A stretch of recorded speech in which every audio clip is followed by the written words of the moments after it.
तो अब करते हैं question number 6, chapter 19 optical instruments, concepts of physics, volume 1. Find the maximum magnifying power of a compound microscope having a 25 diopter lens as the objective, a 5 diopter lens as the eyepiece, and the separation 30 centimeter between the two lenses. The least distance for clear vision is 25 centimeter. तो simple microscope में तो एक ही convex lens होता है और compound microscope में होते हैं दो लेंसेस। एक लेंस जिसके सामने ऑब्जेक्ट रखते हैं उसे क्या कहते हैं? ऑब्जेक्टिव। तो ये है ऑब्जेक्टिव, LO, ऑब्जेक्टिव। और आंख के सामने जो लेंस होता है उसे कहते हैं आई पीस। तो ये दो लेंस हो गए और इस क्वेश्चन में इन दोनों लेंसेस की हमको पावर्स दी हुई हैं डायोप्टर में, तो हम इनकी फोकल लेंथ निकाल लेंगे। दूसरी बात ये बताई हुई है कि दोनों लेंसेस के, ये आपको मालूम होगा, दोनों कोएक्सियल होते हैं लेंसेस ट्यूब्स के अंदर, और दोनों ट्यूब्स के बीच की, उनको स्लाइड कर सकते हैं एक दूसरे में ट्यूब्स को, मतलब इनके बीच की सेपरेशन को हम बदल सकते हैं। तो ये हो गया ऑब्जेक्टिव और ये आई पीस, और अभी दोनों के बीच की सेपरेशन कितनी है? 30 सेंटीमीटर। ये हमको बताया हुआ है, ये 30 सेंटीमीटर। इसको क्या कहते हैं? इसको कहते हैं लेंथ ऑफ ट्यूब। इसकी बात करूंगा मैं अभी। फिर हमसे पूछा क्या है? Maximum magnifying power of a compound microscope. तो फॉर्मूला आपको पता होगा, उसका फॉर्मूला पता होगा। मैक्सिमम मैग्नीफाइंग पावर होती है -V0 upon U0 into 1 plus D upon FE। तो क्वेश्चन पढ़ के ऐसा लगता है कि फॉर्मूला याद है, बस वैल्यूज रखो हो जाएगा। तो ऐसा नहीं होगा, आप कोशिश करके देखना। ऑप्टिकल इंस्ट्रूमेंट्स के क्वेश्चंस में बहुत बार ऐसा होता है कि फॉर्मूले काम ही नहीं करते। इसका मतलब फॉर्मूले नहीं पता हो ऐसा नहीं है, पर मोस्ट ऑफ द क्वेश्चंस में आपको बेसिक थ्योरी पे जाना पड़ता है। इसलिए मेरी इच्छा यह है कि मैं आपको कंपाउंड माइक्रोस्कोप पढ़ा दूं इस बहाने, इस क्वेश्चन के बहाने। इसका तो आंसर निकालेंगे ही, पर कंपाउंड माइक्रोस्कोप भी रिवाइज कर लेंगे। तो ये है कंपाउंड माइक्रोस्कोप, जिसमें एक लेंस LO, LE। पहले तो इनकी फोकल लेंथ निकाल लेते हैं। तो power in dioptre, dioptre unit होती है पावर की, तो power in dioptre is equal to होता है 100 upon focal length in centimetre. तो मैं बच्चों से कहता हूं आप इसको इसी तरह से रटना। पावर इन डायोप्टर बोलना अपने आप से, power in dioptre is equals to 100 upon focal length in centimetre. जैसे एंगल के बारे में मैं कहता हूं, angle in radian is equals to length of arc upon radius, बोलो, फायदा मिलेगा। तो अब यहाँ दो लेंस हैं, दोनों की पावर्स दी हैं। ऑब्जेक्टिव की पावर है 25 डायोप्टर, उसकी फोकल लेंथ कितनी होगी? ऑब्जेक्टिव की फोकल लेंथ, तो इधर जाएगी पावर नीचे, 100 अपॉन 25, मतलब ये आ गया +4। इसका मतलब ये कॉन्वेक्स लेंस है। इस लेंस की फोकल लेंथ निकल गई है +4 centimetre. FO is equal to +4 centimetre. इसी तरह आई पीस की भी फोकल लेंथ निकाल लें। FE बराबर क्या होगा? वो दे रखा है 5 डायोप्टर, इसको इधर ले गए, 100/5 मतलब 20 + 20 सेंटीमीटर। तो जो साइन पावर का होता है वही साइन फोकल लेंथ का होता है। फोकल लेंथ कॉन्वेक्स की पॉजिटिव होती है। तो FO और FE निकाल लिए हमने।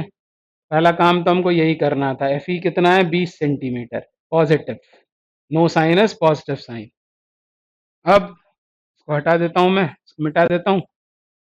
अब ये फॉर्मूला लग सकता है क्या? अभी क्या क्या पता है आपको इसमें से? एक तो आप क्या फाइंड कर रहे हैं? Maximum magnifying power. यह है maximum magnifying power, maximum magnifying power, और ये होती है -VO/UO into 1 + D upon FE for compound microscope. आना तो इसी पर है, पर इसको समझ भी लेते हैं स्कीमेटिकली। रे डायग्राम नहीं, सिर्फ इतना समझते हैं कि होता क्या है कंपाउंड माइक्रोस्कोप, और इसकी मैग्नीफाइंग पावर का ये फॉर्मूला लगाकर फिर अब फाइनल आंसर फाइंड करेंगे। तो इनकी हमने फोकल लेंथ निकाल ली है, ये ऑब्जेक्टिव है या आई पीस है। करते क्या है हम? करते ये हैं कि ऑब्जेक्ट को ऑब्जेक्टिव के सामने रखते हैं। कहाँ पर? तो मान लो ये है इसका फोकस, ये ऑप्टिकल सेंटर है और ये फोकस है FO, और ये है मान लो 2F, 2FO। यानी ऑब्जेक्ट को कहाँ रखते हैं, एफ टू एफ के बीच में। क्यों ऐसा? क्योंकि यदि आप एफ पे रखेंगे तो इन्फिनिटी पे पहुंच जाएगी इमेज, तो इससे इंटरेक्शन नहीं हो पाता।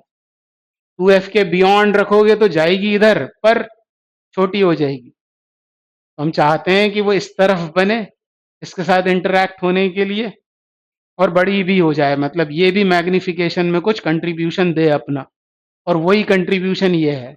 इसको समझते हैं आगे हम। तो ये हो गई ऑब्जेक्ट ए बी, उसको रख दिया हमने ऑब्जेक्टिव लेंस के फोकस और टू एफ के बीच में। तो उसकी इमेज कहाँ बन जाएगी, वो बन जाएगी बियॉन्ड टू एफ। तो ये एफ ओ, तो इधर होगा ये एक और एफ ओ, दूसरा वाला सेकंड फोकस। डबल डिस्टेंस पर यहाँ टू एफ होगा कहीं, तो टू एफ के बियॉन्ड यहाँ पर बन गई ये इमेज। कैसी है ये? Real, real inverted. अभी आईपीस की तो बात ही नहीं की हमने। ऑब्जेक्टिव के सामने ऑब्जेक्ट को यहाँ रखने पर उसकी इमेज मैग्नीफाई हो गई, और उसका मैग्निफिकेशन कितना होगा?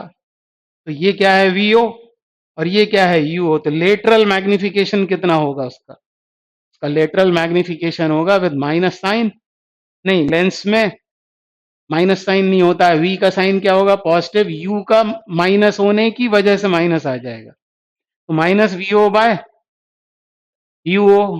तो ये दिख रहा है वो, ये है लेटरल मैग्निफिकेशन जो प्रोड्यूस किया ऑब्जेक्टिव ने। अब आगे बढ़ते हैं। अब क्या, अब इसको, ये क्या है, तो ये इसकी इमेज है, इसीलिए मैं इसको वीओ कह रहा था और इसको यूओ। इस लेंस की जो इमेज है वो इसके लिए ऑब्जेक्ट का काम करेगी।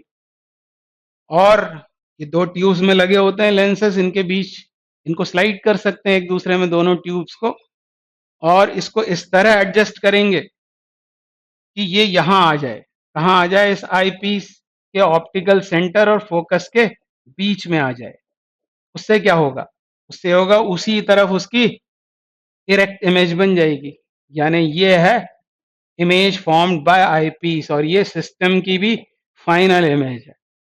मैं फिर से बोलता हूं, इसके लिए ये ऑब्जेक्ट, ये इमेज कहाँ बनी? इसके लिए बियॉन्ड टू एफ, और आई पीस के लिए फिर ये ऑब्जेक्ट का काम करती है, और यदि ये ऑप्टिकल सेंटर फोकस के बीच में है तो उसी तरफ उसकी इमेज बन जाती है। और जब हमको मैग्निफिकेशन चाहिए होता है मैक्सिमम, तब हमको फाइनल इमेज आंख से या आई पीस से डी पर, कैपिटल डी यानी least distance of clear vision पर बनाना होती है। तो ये है डी, ये डी है। इसका मतलब यही होता है मैग्निफिकेशन, ये नहीं है, ये है मैक्सिमम मैग्निफिकेशन, ये मैक्सिमम मैग्निफिकेशन है उसका। तो ये है डी, ये है डी। और इस समय मैग्नीफाइंग पावर हमको मिलती है मैक्सिमम, जब फाइनल इमेज कहाँ बनती है? आई पीस से डी पर। तो वो सब सॉल्विंग वॉल्विंग आपने की होगी, फिर ये फॉर्मूला आ गया। अब इसको रिकॉल कैसे करोगे? तो ये है मैग्निफिकेशन इसका, ऑब्जेक्टिव का लेटरल मैग्निफिकेशन। और ध्यान से देखो आप, तो आईपीस ने तो सिंपल माइक्रोस्कोप का काम किया, इसको भूल जाओ और इसको ऐसा घुमा लो, ये ऑब्जेक्ट, ये उसकी इमेज, यानी तो सिंपल माइक्रोस्कोप ही है। और मैक्सिमम मैग्नीफाइंग पावर के केस में सिंपल माइक्रोस्कोप के लिए एम ये होता है 1+d/fe, दोनों का प्रोडक्ट है ये। इजी वर्ड्स में बोलें तो इसने मान लो 4 गुना करके इसको दिया, और 4 गुने से इसने कर दिया 8 गुना, यानी 32 गुना हो जाएगा। जैसे नर्सरी की टीचर दे देती है प्राइमरी की टीचर्स को, बच्चे को, और फिर प्राइमरी वाली उसको और बड़ा बना देती है, या प्राइमरी वाली ने सेकेंडरी को दिया, सेकेंडरी ने फिर और उसको बड़ा कर दिया और बढ़ा दिया। वैसे यहाँ हो रहा है, दोनों मैग्निफिकेशन में कंट्रीब्यूट कर रहे हैं। ये आई मैग्नीफाइंग पावर मैक्सिमम वाली। और यदि ये इसके लिए जो ऑब्जेक्ट है वो यदि यहाँ आ गई तो फाइनल इमेज इन्फिनिटी पर बनेगी, और तब मिलती है हमको मिनिमम मैग्नीफाइंग पावर। हालांकि इस क्वेश्चन में नहीं पूछा है, पर बाय द वे वो रिवाइज कर लिया हमने, हो सकता है अगले क्वेश्चन में उसकी हमको जरूरत पड़े। तो मैग्नीफाइंग पावर, जिसको रिलैक्स्ड स्टेट कहते हैं, तो रिलैक्स स्टेट में मैग्नीफाइंग पावर होती है -VO/UO इंटू D/FE। ये फॉर्मूला काम आएगा, ये मिनिमम वाला। अब हम क्वेश्चन अपना शुरू करते हैं। तो ये फॉर्मूला लगाना है मैग्नीफाइंग पावर के लिए। तो क्या वीओ पता है आपको? क्या ये पता है? नहीं, ये नहीं मालूम। क्या यूओ मालूम है? नहीं। ये जरूर पता है। डी कितना है? डी है 25 और एफ ई पता है 20, यानी 1 + 25/20। इतना पार्ट मालूम है, इसकी लड़ाई है। अब वीओ और यूओ फाइंड करो। कैसे आएगा? तो पहले हमको आई पीस की बात करना पड़ेगी। तो सबसे पहले तो हम आई पीस के लिए क्या क्या हमको पता है ये पता कर लेते हैं। आई पीस की फोकल लेंथ मालूम है, कॉन्वेक्स है, पॉजिटिव होगी 20 सेंटीमीटर। और क्या मालूम है आपको इसके बारे में? कि इसने इमेज को यहाँ बना दिया है। ये पता है आपको इमेज डिस्टेंस कितनी है? वो 25। इंसिडेंट रेस के ऑपोजिट, यानी ये है वीई। VE is -25। और अब लगा देते हैं हम lens formula. 1/FE is equal to 1/VE, मतलब -25 -1/UE। तो आपको यूई पता हो जाएगा। अब यूई की जरूरत क्या है? जरूरत यह है कि लेंथ ऑफ ट्यूब हमको पता है और ये हमें मिल गया यूई। तो लेंथ ऑफ ट्यूब में से यदि यूई घटा दोगे तो आपको ये मिल जाएगा ओबी डैश। और ओबी डैश क्या है? यहां से यहां तक ये है वीओ। और फिर लेंस फार्मूला लगाएंगे ऑब्जेक्टिव के लिए, तो ये भी पता हो जाएगा यूओ। और फिर इसमें सब्स्टिट्यूट करने पर आंसर आएगा। इसको सॉल्व जरूर करना आप, मैंने तो कर रखा है। आखिरी तक, अंजाम तक पहुंचाना इसको, तो ही कोई फायदा है इसको देखने का। और नहीं तो वीडियो बंद करो और सो जाओ। यूई बराबर कितना? तो यूई इक्वल्स टू आएगा -100/9। -100/9 क्या? सेंटीमीटर। तो ये एक कहानी खत्म। ये आ गया यूई सॉल्विंग के बाद। कुछ नहीं, इसको 100 से मल्टीप्लाई कर देना। तो इधर क्या आ जाएगा? 4, इधर -5, इधर ले जाओगे तो वो 9 बन जाएगा। फिर सॉल्व करोगे, ये आ जाएगा। आसान है। तो यूई आ गया। अब यूई के बाद क्या करें? अब यूई के बाद सेकंड स्टेप में हम निकालें। ये बोला था मैंने, यूई आ गया। लेंथ ऑफ ट्यूब कितनी दी है? 30। तो 30 में से यूई घटाओ तो वीओ आ जाएगा। VO is equal to length of tube 30 minus UE, that is 100/9। पर माइनस साइन के साथ मत डाल देना यहाँ, माइनस माइनस ऐसा मत कर देना। तो हम डिस्टेंसेस को घटा रहे हैं। 30 में से 100/9 घटाओगे तो 170/9 हो जाएगा। ये 170/9 सेंटीमीटर। तो ये आ गया आपके पास में वीओ। और अब हम लड़ाई लड़ेंगे किसके लिए? अब लड़ना है हमको यूओ के लिए। मतलब अब बात करना पड़ेगी ऑब्जेक्टिव लेंस की। अब ऑब्जेक्टिव के बारे में क्या क्या पता है? उसकी फोकल लेंथ पता है, FO +4 मालूम है। उसके लिए वीओ आ गया है, पता है वीओ पॉजिटिव होगा 170/9 सेंटीमीटर। क्या नहीं पता? यूओ नहीं मालूम। तो यूओ की लड़ाई लड़ेंगे इसके लिए। तो 1/FO मतलब 1/4 is equal to 1/V। V is positive और पॉजिटिव है। और 1/170/9 करोगे तो 9/170 हो जाएगा ये, -1/UO। और फिर इसको भी सॉल्व करोगे जब, तो UO comes out to be कितना आएगा? 27। ये मैंने सॉल्व कर रखा है। ये आएगा 340/67।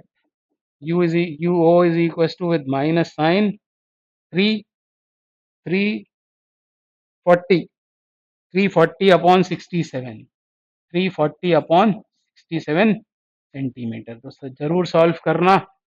विद्या माता की कसम है, आपको नहीं करोगे तो ये सब मेहनत बेकार चली जाएगी, इसलिए बोल रहा हूँ। तो ये आ गया यूओ। अब आएंगे हम अपने फॉर्मूले पर, वैल्यू सब्सटीट्यूट करके फाइनल आंसर निकाल लेंगे। ये कहाँ चला गया? वीओ। वीओ कितना आया है? ये आया है 100, सॉरी ये 170/9। इसकी हमको ज़रूरत है 179 170/9। और ये यूओ, इन दो चीज़ों की ज़रूरत है बस। अब बाकी सब पता है, तो वैल्यूज़ डालें और इसको सॉल्व करें। तो आप भी करो साथ साथ में, अच्छा होगा। अच्छा होगा। तो फिर आ गए यहाँ पर हम मैग्नीफाइंग पावर। तो वो माइनस भले ही मत लेना आप, क्योंकि माइनस तो वो बता रहा है कि फाइनल इमेज इन्वर्टेड है, उसको छोड़ दो। वी ओ, ये है वी ओ। 170/9 UO ये है। 67 ऊपर चला जाएगा, 67/340 ये होगा। फिर इधर आएगी 1+T/FE वाली टर्म, तो T कितना है 25 और FE कितना है 20, तो 25/20 यानी 5/4 यानी 1.25 यानी ये सब हो गया 2.25 170 से ये 2 बार कट रहा है, ये हो गया 67/18 यानी अब कोई बहुत कठिन तो नहीं है, कैलकुलेशन करोगे आप तो ये आने वाला है 8.37 लगभग 8.4। ये आई magnifying power, maximum magnifying power. अब क्या मैं यूनिट भूल गया हूँ? नहीं, यूनिट नहीं भूल गया हूँ, यूनिट लगाना भी है तो यहाँ एक मल्टीप्लिकेशन का साइन लगाते हैं, टाइम्स 8.4 टाइम्स, ये इसका फाइनल आंसर हुआ। तो इस बहाने कंपाउंड माइक्रोस्कोप आपका प्रिपेयर हो गया। तो आप इसी तरह बाकी भी इंस्ट्रूमेंट्स जो है उनको प्रिपेयर करना, मैं आऊँगा उसके ऊपर। अभी कंपाउंड के भी क्वेश्चंस हैं आगे, फिर टेलीस्कोप्स के क्वेश्चंस हैं, वो सब हम करेंगे, फिर डिफेक्ट्स ऑफ विजन के भी हैं। तो सभी वीडियोस देखना, इसका फ़ायदा लेना। Thank you very much.